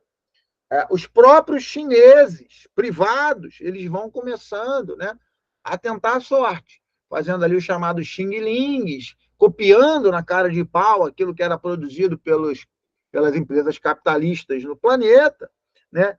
E hoje, né, principalmente no ramo tecnológico, já disputam muito fortemente com os Estados Unidos a sua influência econômica. Né? A China vence os Estados Unidos todo ano no PIB. E aí, para fechar com chave de ouro esse movimento, a gente tem a nova Rota da Seda, que é um projeto inicial lá do início da segunda década do século XXI, que pretendia estreitar a parceria com a Rússia e também com a Europa, a partir de movimentos de infraestrutura, transportes, né, portos, aeroportos, mas se expandiu de uma forma gigantesca. Veja a África, por exemplo, como a gente sinalizou, né? Inclusive, hoje está até na América, né, onde o Brasil, por exemplo, está sendo aí pleiteado, né, para fazer parte. Botei ali embaixo os principais países, inclusive da África. E aí as questões das vantagens e das desvantagens, por exemplo, se a nova Rota da Seda vier para o Brasil, né? Maior capacidade produtiva, menor custo, geração de emprego, aumento do PIB, capacidade de atração de investimento. O grande símbolo para o Brasil é a Transoceânica, é aquela ferrovia que ligaria o Porto do Açu, no Rio de Janeiro, até o Oceano Pacífico, pelo Peru. Esse é o grande projeto chinês aí para mudar o Brasil de patamar, né? E também, enfim, reforçar os investimentos na ferrovia Norte-Sul, né? Que aí você faria um X, né, basicamente no Brasil. E aí a questão contraditória é exatamente a mesma da África, né? Quer dizer, você vai ficar endividado, você depende. A divisão internacional do trabalho China e Brasil é muito clara, né? O Brasil exporta commodities e produto manufaturado para a China exporta produto industrializado para o Brasil. Então a balança comercial, né? Ela tem um domínio muito grande da China em relação ao Brasil pelo valor da mercadoria, né? A China tem muito claramente aquilo que ela quer do Brasil, que é petróleo, que é soja e minério de ferro, né? Basicamente é o grande tripé chinês. Tem gente que concorda, que acha que o Brasil vai se modernizar, tem gente que é contra, porque a China já é o maior parceiro comercial do Brasil, e esse movimento pode gerar sanção ou protecionismo maior do bloco ocidental, né? Principalmente os Estados Unidos. Né? Então, há de se ter um cuidado nesse movimento. Aqui eu já tinha falado, né? E aqui a questão do Indo-Pacífico, né? Que tem acontecido esse espraiamento militar chinês muito latente no Mar do Sul da China, onde a gente tem reclamações, isso aí já caiu na prova da SpaceX, né? Reclamações de países ali, como Filipinas, por exemplo, como Vietnã, por exemplo, de que a China não está respeitando o Tratado de Direito ao Mar e está produzindo em cima de arrecifes, nessa porção aqui do Mar do Sul da China, né? Só para a gente localizar aqui, ó, nessa porção aqui do Mar do Sul da China, bases militares, né, com porta-aviões e reserva de armamento para tomar realmente essa posição ali do Mar do Sul da China, que inclusive está do lado dos Estados Unidos, perceba. Os Estados Unidos está aqui, ó. Esse aqui é Estados Unidos já. Né? Então, é muito próximo nesse movimento. Então, você tem um desenrolar aí muito contemporâneo, né? Podemos dizer assim. Vamos ver, por exemplo, a Índia, né? Fazendo parte da AUKUS, que é uma aliança que foi reativada pelos Estados Unidos, que pega Japão, Estados Unidos, Índia e Austrália, para tentar fazer um quadrante, né, para segurar a China nesse sentido de crescimento aí. Por outro lado, a China vem fazendo acordo com as ilhas pequenininhas, né? Papua Nova Guiné, Nauru, Tuvalu, Samoa, Tonga, dando dinheiro para essas ilhas para que elas deem suporte militar chinês. Então, para você pegar aqui nesse mapa maior, você vai ver aqui, ó, Papua Nova Guiné tem armamento chinês, aqui, ó, Tuvalu, Samoa, Tonga. Então, a China vem fazendo uma área de Nauru, ó, de blindagem, tá vendo? Quebrando esse arsenal aqui, ó, nuclear, que está posicionado nos Estados Unidos, tem submarino nuclear aqui na Austrália, né? E você tem essa movimentação, que é uma movimentação perigosíssima, né? Onde você está ali a 2 passos de ter uma terceira guerra mundial, mas que a China vem entrando fortemente militarmente dentro dessa ótica, inclusive, vem fazendo movimentos em conjunto militar com a Rússia, passando, inclusive, por cima de Taiwan recentemente, né? Então, uma movimentação muito forte. E aqui, no caso da Índia, a gente vai ter esse primeiro mapa aqui, que vai servir para a gente conhecer um pouquinho também a Índia, né? Perceba que é um mapa de densidade demográfica, onde os maiores esvaziamentos vão estar aqui nos Himalaias, maior cadeia de montanha do mundo, e também aqui do lado oeste, né? O deserto de Thar, tem um deserto aqui. Essa área verde é a área da planície do Rio Ganges, onde você tem a maior população indiana, né? E a área do meio, né, é o Planalto do Deccan, onde você tem, inclusive, uma movimentação recente com o Vale do Silício indiano, que é Bangalore. A Índia, né, é também um país rural, é um país com uma mão de obra extremamente interessante para o planeta, né? É o maior país do mundo populacionalmente e é a maior população jovem do mundo, uma vez que a Índia ainda está passando pela sua segunda fase do crescimento. Lembre, né? A Índia é um país rural. Assim como a China tem uma diversidade cultural interessante, né? Embora a maioria seja hindu, né? Você vai encontrar ali muçulmano, você vai encontrar ali os sikhs, você vai encontrar ali cristão, né? Você tem uma diversidade importante nesse movimento. Destaque também muito forte para a Índia no sentido do carvão mineral, né? Isso aí é cobrado, né? Então, tanto a China quanto a Índia tem como base de fonte de energia carvão mineral, em segundo, a hidrelétrica, né? São 2 países grandes aí, com espaço, né? E, basicamente, a Índia está se comportando na geopolítica hoje como um país de meio de tabuleiro, né? Um país mediador, é essa palavra que eu estava tentando lembrar, mediador, assim como o Brasil, por exemplo, né? A Índia, historicamente, ela nunca foi aliada a ninguém, né? E isso acaba colocando o Modi como uma peça importante dentro dessa questão da geopolítica. Compra arma tanto da Rússia quanto dos Estados Unidos, né? Faz essa movimentação, né? Para que você tenha um maior desenrolar, e isso é provado, inclusive, no posicionamento indiano, né? Faz parte do BRICS e do Acordo de Xangai, que é um acordo lá de 2001, que é uma aliança antiterrorista de proteção daquela área, liderada pela China, e, ao mesmo tempo, do Quad, que é a aliança militar vinculada à não proliferação da influência chinesa dentro do território ali do Mar do Sul da China, né? Então, um movimento bastante interessante. Aqui a gente tem o bloco econômico indiano, que tem o Paquistão, perceba, China e Paquistão são inimigos, mas fazem parte do mesmo bloco econômico, um bloco econômico de uma zona de livre comércio, que está muito bem segmentado no sentido da Índia, né? Ser o país com maior capacidade industrial, né? E faz muito bem essa zona de livre, essa divisão internacional do trabalho aí. As castas, elas não existem mais, desde 2008, né? Que elas não são mais lei.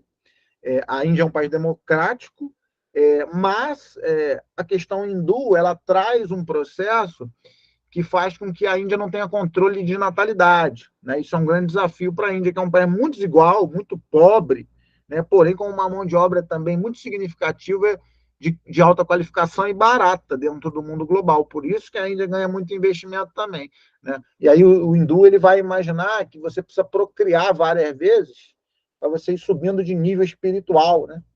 e aí você não reencarna mais, não volta mais e tudo mais. Então, isso aí meio solto, né, faz com que a Índia passe a China que teve lá a política do filho único chinês. E aqui, claro, a questão da Caxemira, né, não poderia ser diferente. A Índia, essa região que tem a Índia, o Paquistão e Bangladesh, vai ficar independente do Reino Unido em 1947. O grande símbolo disso é o Mahatma Gandhi, né, que vai fazer ali um movimento de resistência, né, entendendo ali a premissa da liberdade religiosa, né,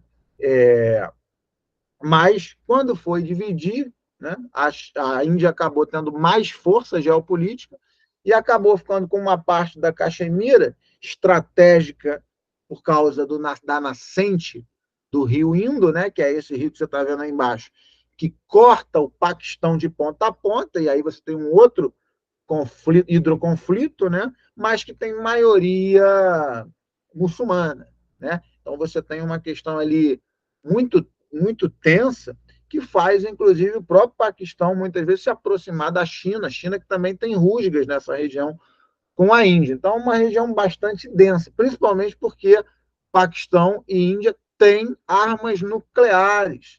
Né? Foi aquilo que eu falei, olha, eu botei ali embaixo, Quad e Organização para a Cooperação de Xangai.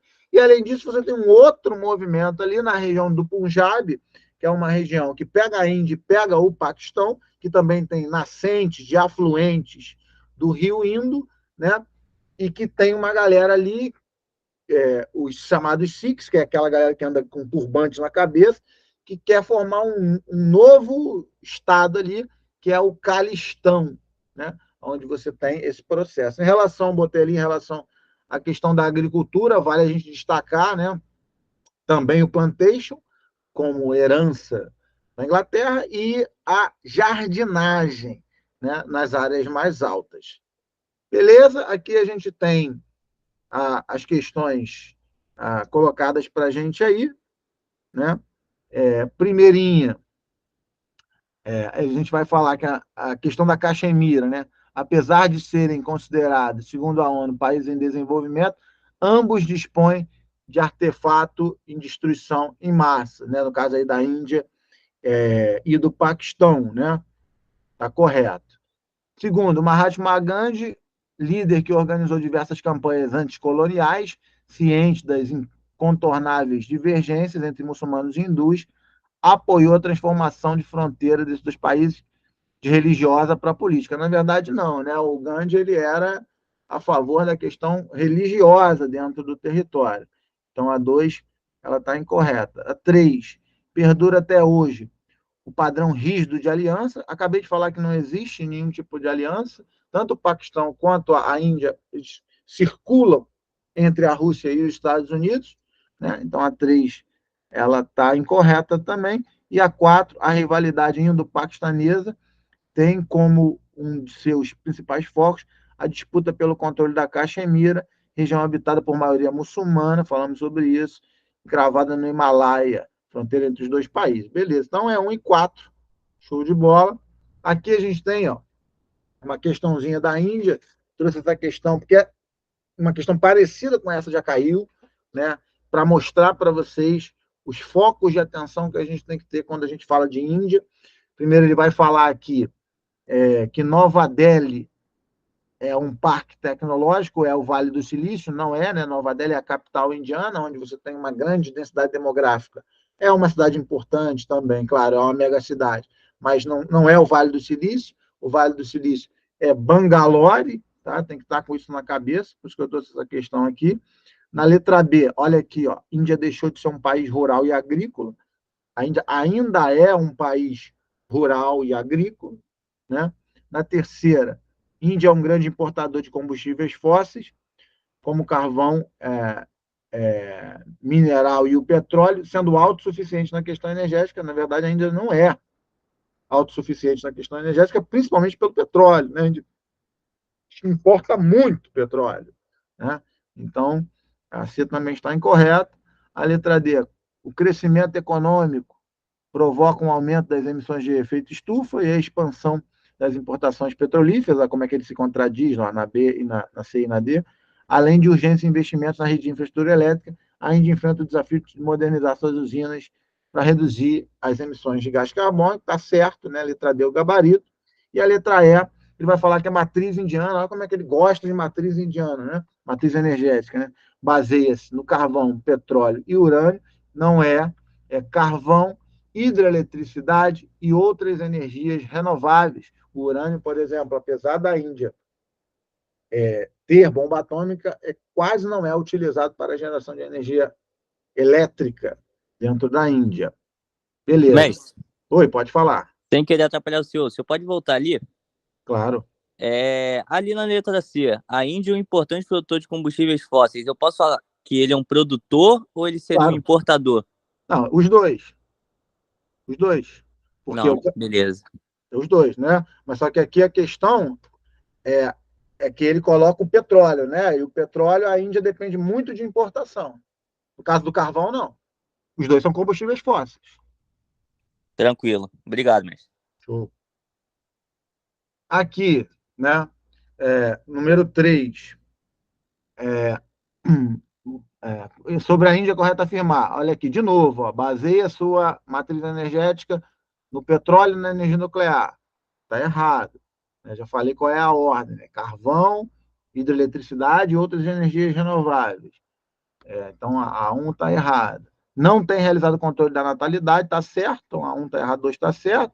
3, possui uma cultura milenar, que lhe garante maior homogeneidade. Na verdade, não tem uma homogeneidade, né? Na Índia, você tem algumas culturas diferentes, a 3 está errada. E a 4 está se convertendo numa economia de serviço, na qual se destaca setores como tecnologia da informação e biotecnologia. Aqui está certo. Então, a gente tem 2 e 4 como esse gabarito. Beleza. Aqui, questões da China, né? Trazendo primeiro a questão de número 4, zonas econômicas especiais, estão próximas ao litoral, são demarcadas pelo governo, permitida a entrada de capital internacional. 1 está certo. Deixa eu ver qual é. 4, né? 4. Tá. 2, possibilitam que os investimentos estrangeiros se beneficiem da oferta de mão de obra barata, disciplinada, dos incentivos fiscais, da aproximação do mercado em potencial do planeta. Também está certo 2. Foram criadas por Mao Tse-tung, está errado. E a 4, apesar das EEs, o Estado chinês ainda domina áreas como indústria de base, olha aqui que eu falei, tá certo isso, né?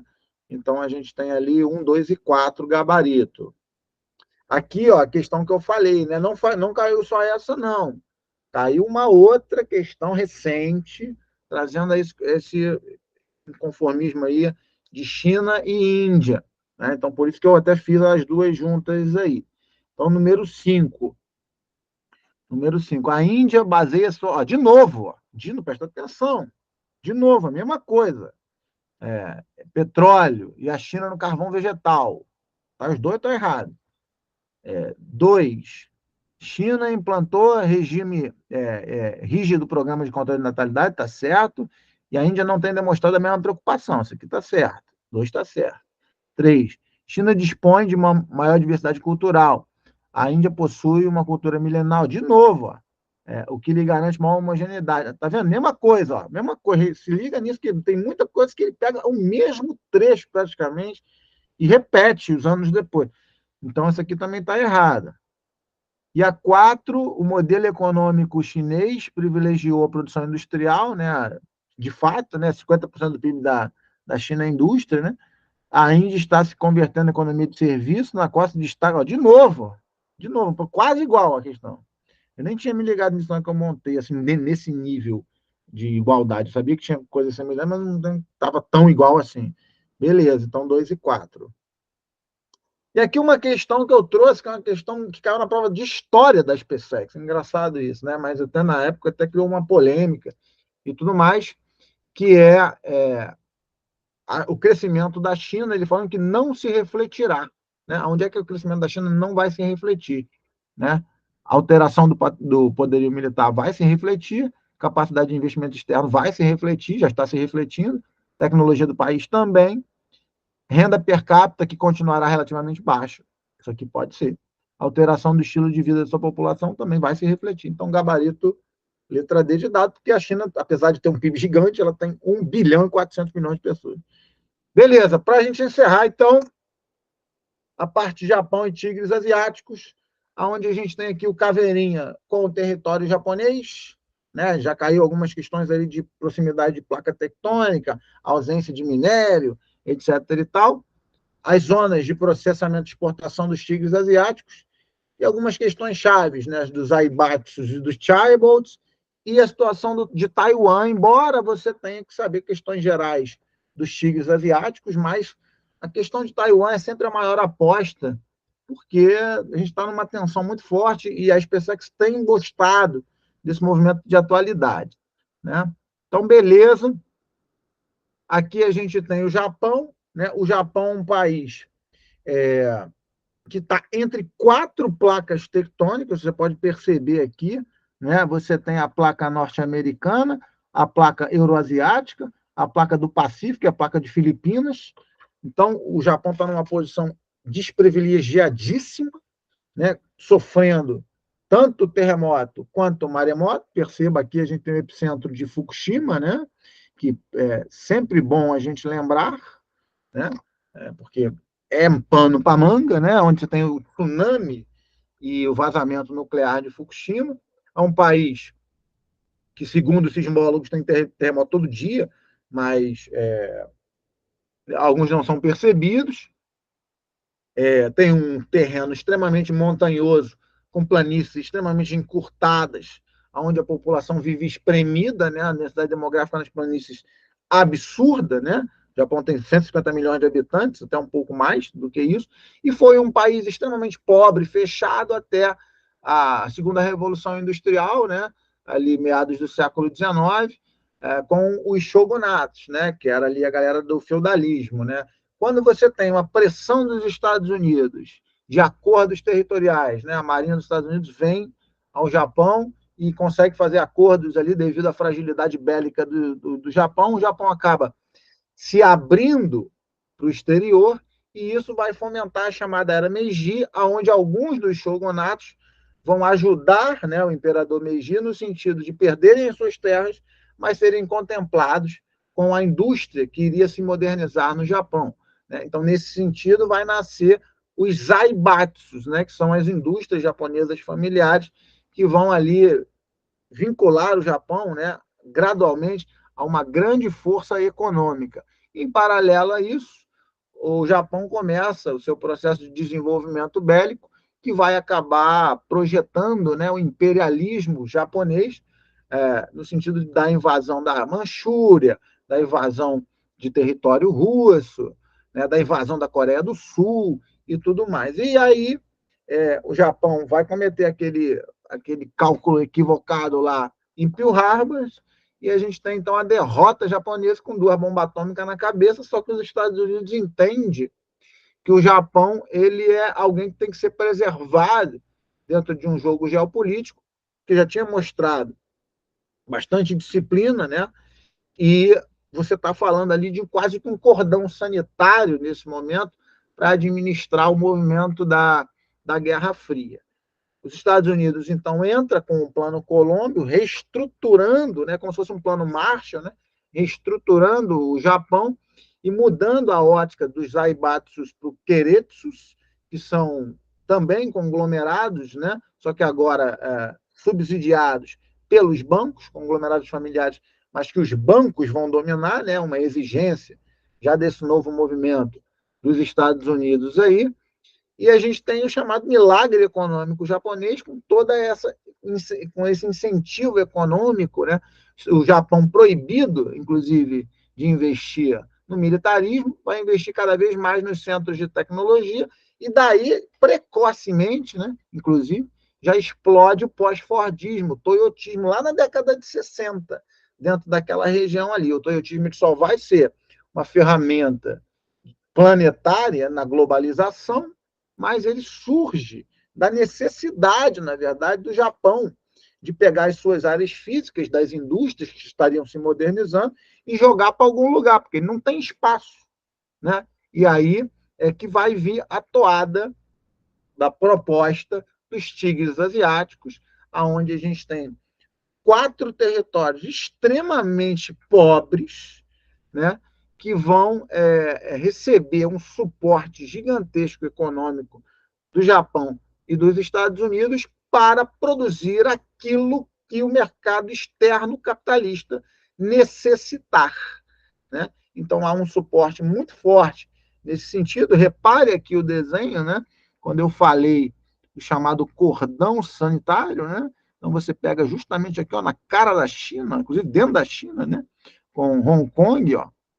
Então, é uma separação muito forte que é justamente para mostrar, para servir de exemplo, né? No sentido em que você vai ter o crescimento desses territórios aí, com uma enorme qualidade de vida, e aí você vai mostrando para as pessoas do comunismo, né, que o capitalismo é a melhor escolha. Então, pensou em tigre asiático, você vai pensar sempre na zona de processamento de exportação, ou seja, você vai produzir aquilo que for demanda do mercado capitalista internacional, e o próprio mercado capitalista internacional vai dar prioridade a esse movimento, entrando ali, por exemplo, nos Estados Unidos pelo Pacífico, né? Como a gente viu, os Estados Unidos banca realmente essa parte asiática aí muito forte.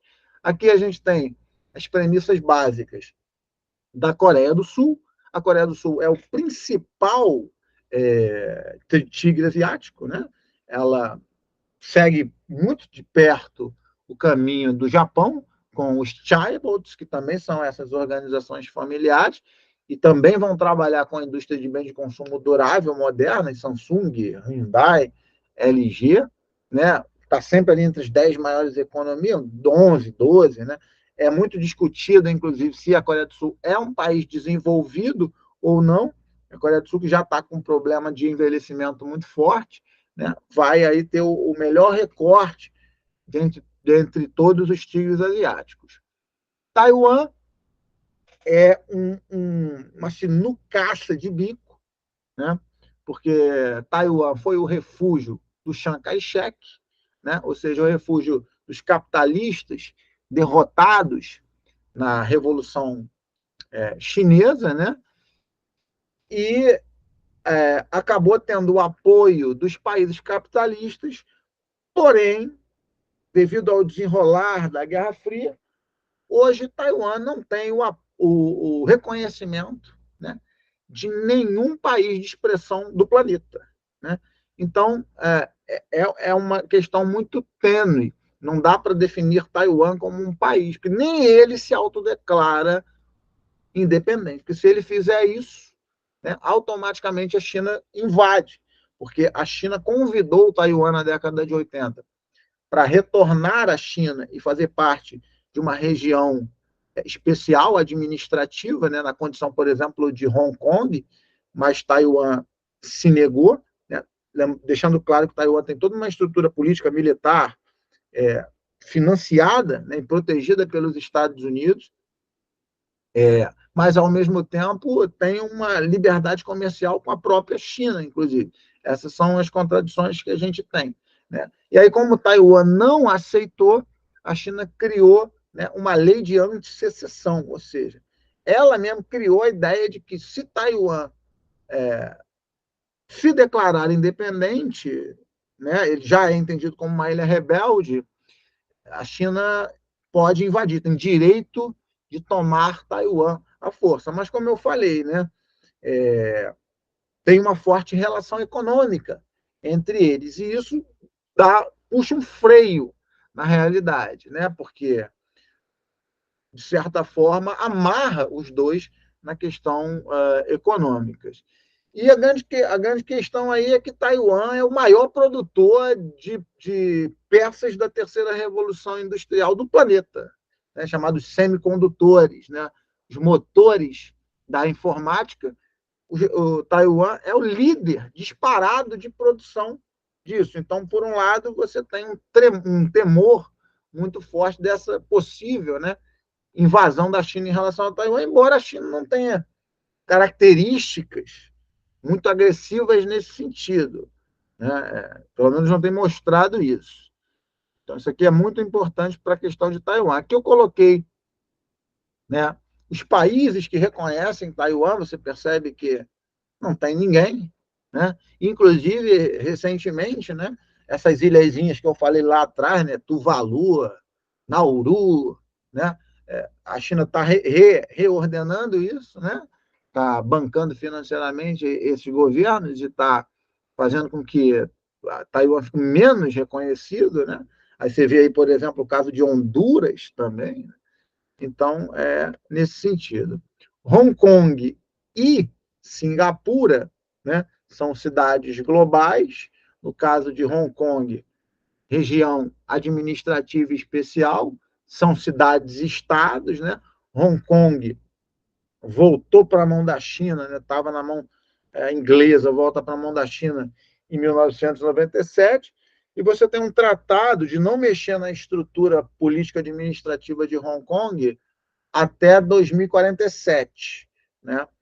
Mas a China tem total controle já sobre essa parte, né, em termos militares, tanto que qualquer via de protesto, como foi a revolta dos guarda-chuvas em 19, né, buscando por liberdade, por democracia, é repelida pela China. E, contraditoriamente, principalmente na questão financeira, né, Hong Kong é uma puta referência, porque tem a sede do HSBC, né, herança da colônia inglesa. E no caso de Singapura, também é uma cidade global, também uma cidade-estado, tem a maior densidade demográfica do mundo, e os grandes destaques são parecidos, né? A indústria naval, devido à sua posição espacial, né? A questão offshore é muito forte, segundo maior porto do planeta em termos de movimentação, só perde para Xangai, né? Então, você tem uma similaridade aí muito forte. Aqui eu coloquei o ASEAN, né, que é um bloco, uma zona de livre comércio, que vai encabeçar os novos tigres asiáticos. Eu marquei aí quais são os novos tigres asiáticos: Filipinas, Malásia, Indonésia e Vietnã. Perceba que esse aí é um bloco econômico de países mais pobres, né? Basicamente ali do Sudeste Asiático, exceção de Singapura, né? Que faz parte desse movimento aí, o restante está naquela Ásia rural, né? Aquela Ásia arcaica, antiga, atrasada. E aqui a gente tem, então, as questõezinhas, aonde a gente vai ver primeiro aqui, Taiwan é sede de empresa de ramo de alta tecnologia, são importantes produtoras de notebook, tablet, etc. Não está certo. A2, tá. Singapura possui o segundo porto mais movimentado do mundo, se destaca em indústria de alto valor agregado, naval e eletrônica, é exatamente isso que a gente falou ali. No caso da 3, modelo de plataforma de exportação adotado pelos tigres asiáticos tem na demanda do mercado interno a base dos investimentos, não, mercado externo, né, a base dos investimentos. E a 4, Singapura e Hong Kong são cidades-estados, é bom guardar isso aqui, cidades globais, né? Economia baseada no serviço, nas finanças, logística. Beleza, é isso aí, 1, 2 e 4. Tranquilo. Aqui, também uma questãozinha de tigre asiático, com uma relação direta com a questão da Guerra Fria, né? Onde ele vai falar, na letra A, que os tigres asiáticos receberam grande volume de investimento da China, não. Na segunda, os tigres asiáticos receberam investimentos de parcerias econômicas e militares da União Soviética, não. Na terceira, os tigres asiáticos firmaram acordos comerciais e parcerias militares com países do BRIC, não, BRIC nem existia, coitado do BRIC. Dado os tigres asiáticos receberam investimentos financeiros de países capitalistas envolvidos com o Japão e Estados Unidos e estabeleceram, assim, parcerias que dificultaram o avanço do socialismo. Aí sim, é a letra D de dado. E essa de número 3 é para falar do território japonês, né? Onde ele vai falar aqui, na primeira, que são 2 placas tectônicas, está errado, né? São 4 placas tectônicas. A segunda, ele vai falar que as placas se encontram sob o território do Japão, responsável por movimentos tectônicos que acontecem 2 vezes por ano, acontece todo dia, né, segundo os sismólogos. Calma aí, cadê a caneta? Aqui. A letra C, o território japonês é fruto da formação geológica antiga? Não, né? Recente, né? Recente. A letra D, nem todos os eventos tectônicos ocorrem em terra, sendo assim, os maremotos não geram consequências ao relevo, claro que gera, né? Tá doido? E a letra E, a grande área de encontro de placas localizada no Japão, além de garantir uma enorme ocorrência de eventos tectônicos, como terremoto e tsunami, afetou o terreno montanhoso do Japão. Então, gabarito, letra E. Beleza, rapaziada?